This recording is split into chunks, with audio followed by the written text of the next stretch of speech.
study with Tanzania Institute of Education.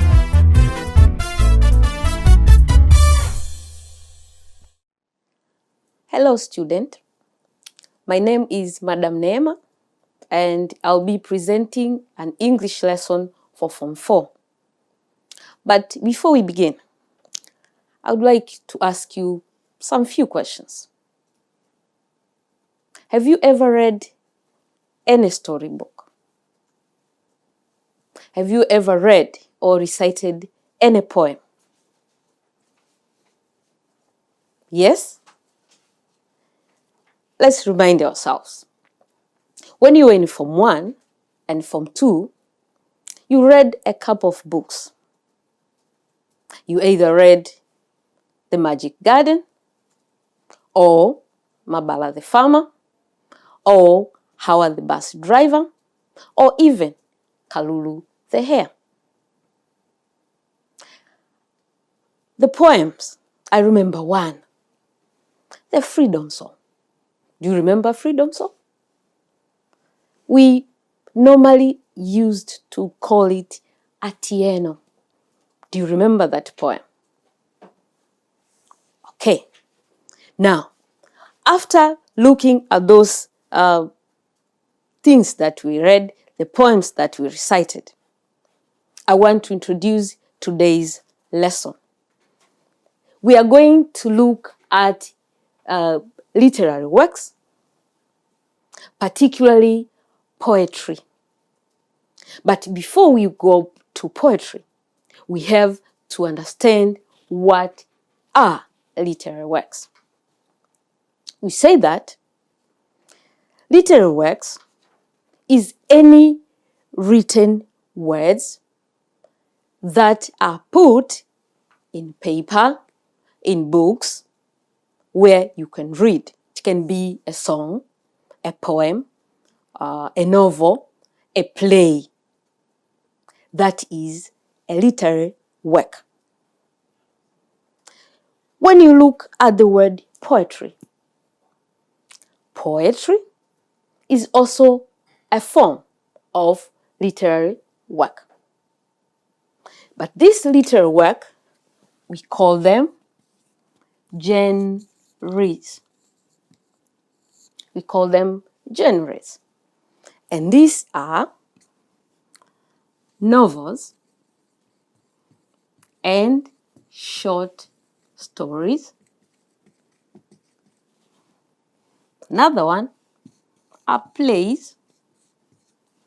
And this one is poetry. So in your course, you're going to go through novels and short stories, plays, but today we'll deal with poetry. As I said earlier, poetry is a form of written art. A poet uses a lot of words. He puts them in rhythm.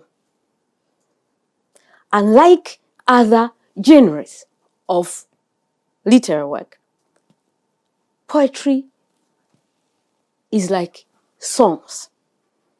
When you write a poem, a person can take it and actually sing. Let's have an example of a poem. I wish I had wings. If I had wings, I could fly. But I can't fly because I don't have wings.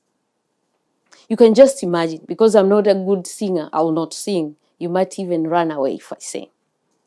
You can try to put that into a song. In poetry, there are some words that are very important for us to know. And these are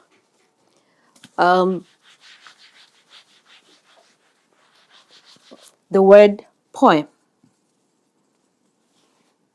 Also, you have poet. Also, you have a persona. Apart from that, you also have the word stanza. You have the word verse. You have the word mood or tone. you also have the word rhyme. These are very important words in poem. So before we go any further, we have to explore, in short, the meaning of all these words that are very important in poem. So you say a poem is a group of words that is divided into stanzas. And these words are arranged so well by using rhyme. And so, in order for a poet to call this a poem, they have to be arranged that way. Also, we go to the poet. Who is a poet? We say a poet is a person that composes poem. So you compose a poem, then you become a poet. We have persona. I want to read to you something that describes a persona. Who is a persona? Are you ready? Good.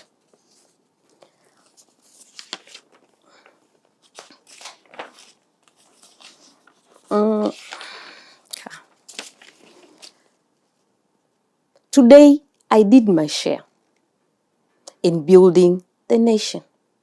I drove the permanent secretary to an important urgent function. In fact, to a luncheon at the Vic. So when you look at this piece, you find that there is a pronoun I throughout the reading. So a persona is a person or is a voice in the poem. But that voice has to begin or has to be in the first singular person I. If the person does not have, the poem does not have I, then that is not a persona. Maybe it's something else. So a persona, a voice that has a persona has to have I. So today I did my share in building the nation. I drove the permanent secretary to the luncheon. And that is a persona. Another term that is very important in poetry is stanza. In short, we say a stanza is like a paragraph in other form of art. When you write your composition, you have paragraphs. When you read your novel, you have paragraphs. But in poem, we don't call those paragraphs. Instead, we call them stanzas. So when group of lines or verses are put together, that is a stanza. Are we together so far? Good. Now, we come to the verse. Simple, we say a verse is a line in the poem. So in poem, we don't call them lines. We say verse. So we say verse and then the stanza. So within the stanza, there are several verses. So sometimes you'll be asked, how many verses are there in the first stanza? So you just go and count the lines. Good. There is another one, the mood or the tone. The mood describes the feeling you get after you read the poem. Sometimes you read the poem, you feel sad. You feel like either the persona in that poem has been done injustice or is not feeling well. And so when you read the poem, you feel you also don't feel well. Or sometimes some poems, they make people cry. So those are called either the mood or the tone. So when you're asked, what is the mood of the poem? Then you say, no, the mood of the poem is very sad. Or if it's a happy poem, it makes you smile. Then that is a poem that has a very happy mood. But then we have the word rhyme. When things rhyme in the poem, they make the poem musical. And rhyming means the words at the end of each line, they have the same sounds. Normally, poets use this as a way of making a poem interesting, memorable, easy to read.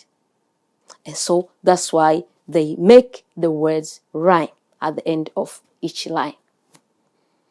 So those are some of the things that are very important to know and understand in poems. So far, can you differentiate between what is a poem, who is a poet, the persona, a stanza, a verse, mood, or rhyme? I hope yes. Now, just like any form of art,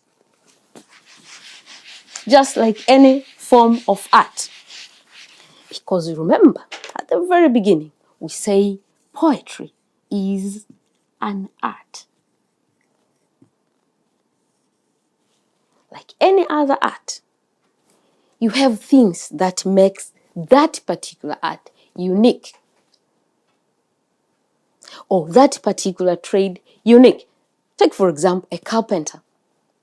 In order for a carpenter or a person who makes furniture to make sure that this desk or this table stays together and it looks like a desk, there are some tools that this person would use to make them together.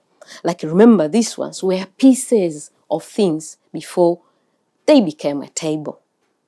So in order for a poem to become a poem, a poet will use what we call poetic devices.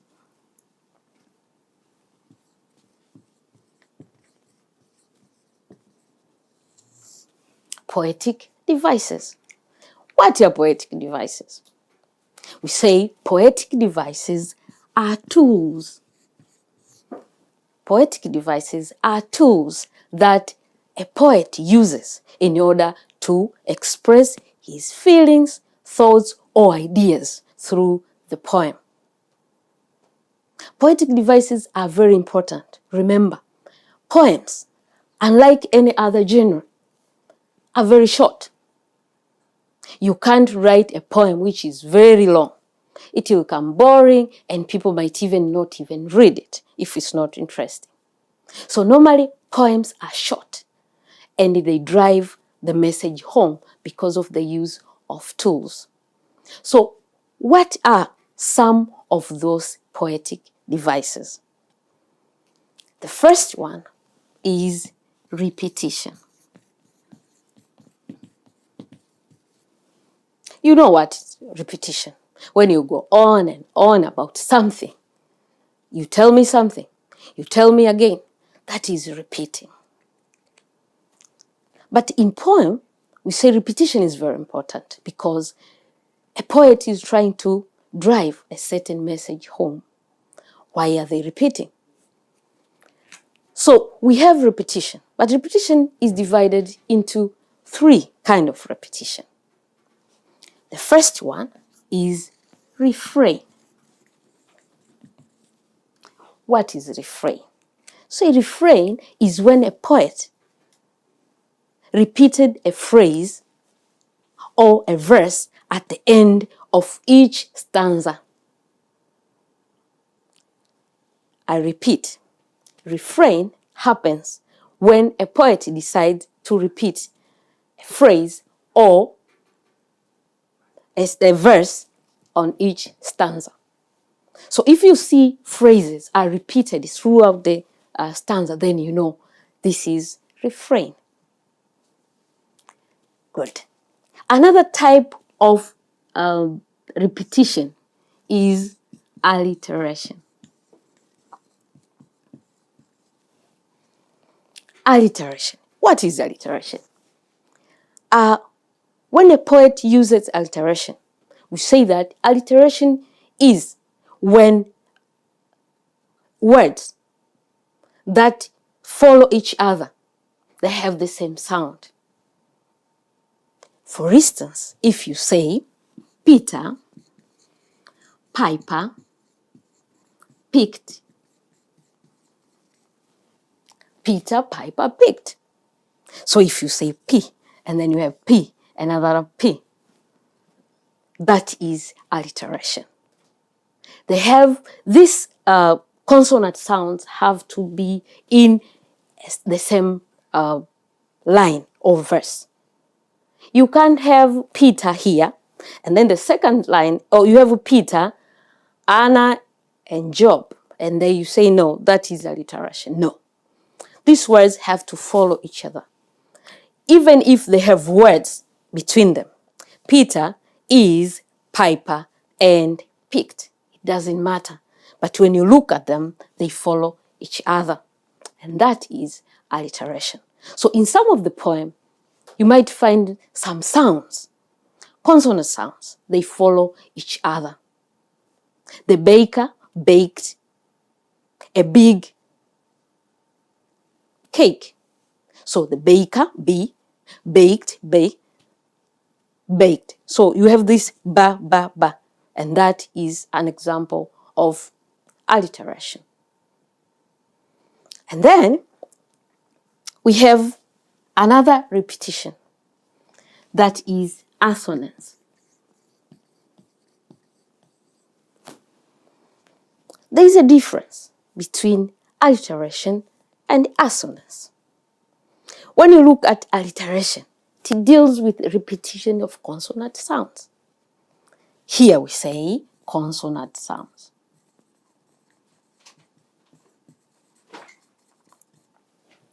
You are big. You know what are consonant sounds and what are not consonant sounds. In assonance, we have what we call the repetition of vowels. And this can happen anywhere, in the middle or even at the beginning of letters, but they have to be in one line. So assonance is the repetition of vowel sound in a verse. That's the difference between these two. This is the repetition of consonant sound, but this is the repetition of vowels. I have some few examples. I'm going to read some of this. Not just read.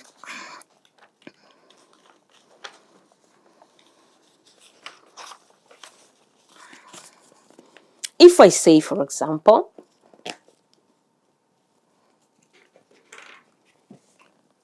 if I say, honesty is the best policy. Honesty is the best policy. So if somebody asks, can you see any poetic device in the poem? Then you look. I can see some O's here. Honest and police. Another one can be a stitch in time saves 9. A stitch in time saves 9. Time and 9. They are rhythmical. They have the same sound. Are we together? Great. So this is just an example or one of the poetic repetition. So I have this feeling that sometimes when the students are asked, look for poetic device in the poem. I don't see it. I don't know where it is. I don't see anything. But there are so many things. So you see repetition, you see alliterance, also you see assonance in one of the in the poem that you are given. Good. So that is just one of the poetic device. The second one is a simile. A simile. What is a simile? We say that a simile is a comparison of two unlike things by the use of words like as or like. As or like. If, for instance, you say, she is like my sister. She is like my sister. So there, like is a poetic device. And also, if you say, she is as cute as a button. She is as cute as a button. So you see the word as, then you know that is a simile. Are we together? It's very important to understand these terms so that when you read the poem, you understand, the poet has used these things, has used these tools to make, to drive the message home. Apart from a simile, we have what we call a metaphor. A metaphor. A metaphor and a simile have the same function, but they look different. We said that a simile makes use of the word as and like, but a metaphor does not. I'll give you an example. If I say, my brother is a black sheep of the family. My brother is a black sheep of the family. Can you imagine? My brother, black at the same time, sheep. So my brother is neither black, neither a sheep. But I've used that metaphor in order to drive a message. When you are a black sheep of the family, it means that maybe you live away from home, but also you are not close to your family. So when somebody is a black sheep of the family, means you are not close to your family, but does not mean you are black or you are a sheep. Are we together? Great. If I say, my mother is a lioness. My mother is a lioness. Think, when you speak of a lioness, what comes into your mind? Strength. Very protective. Something not to mess with, right? Good. So my mother is a lioness. It means probably my mother is very strong. Or it means my mother is a person that is very protective of her children or family. Right. So that is metaphor. Now, if I ask you, can you tell the difference between a simile and a metaphor? A simile compares things by using the word as and like. Metaphor just goes and say, like, my brother is a black sheep. I hope you get what I mean. Before I go to another poetic device, I'm going to read you something. I'm going to read you something. A very short piece of poem. Then I want you to tell me, what do you think that is? 10 years old. He looks older than 10 and younger than young. and so small as he wriggles, prisoner of his unproportioned body. 10 years old, he looks older than 10, and younger than young, and so small as he wriggles, prisoner of his unproportioned body. What comes into your mind after hearing of that piece? If you close your mind, okay, 10 years old, but doesn't look 10. So small, but he's 10 years old. How can a 10-year-old be that small? So when something forces you to take a mental picture of something, we get another type of image, of poetic device. So our number 4 is imagery. So imagery is a poetic device that requires us to use all our senses in order to understand what the poet is trying to say. So in imagery, you have to use your senses, your eyes, ears, sometimes even your tongue, in order to taste what the poet is trying to drive home. If a poet uses the word, for example, stench. Stench. I say stench. That's a bad smell. But if you say the word smell, you're like, which one? Perfume, food. But if we use a specifically stench, you can even go, because you know stench is a very bad smell. So that is imagery.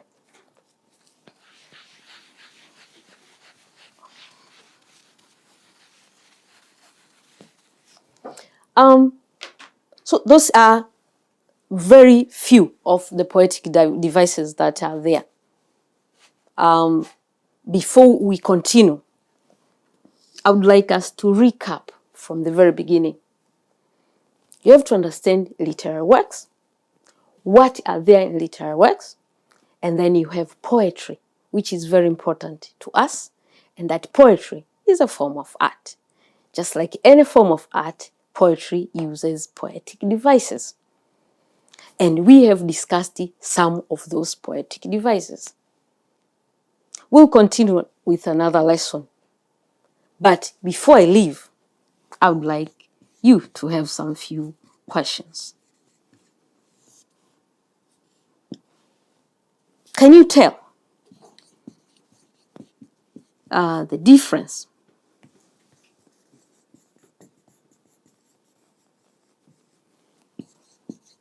between poetry and other genres?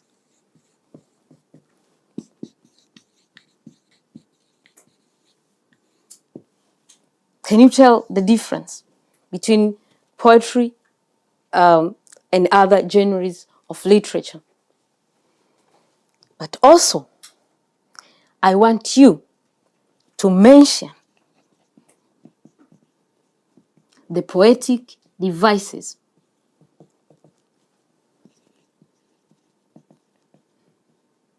you have learned today, and give examples.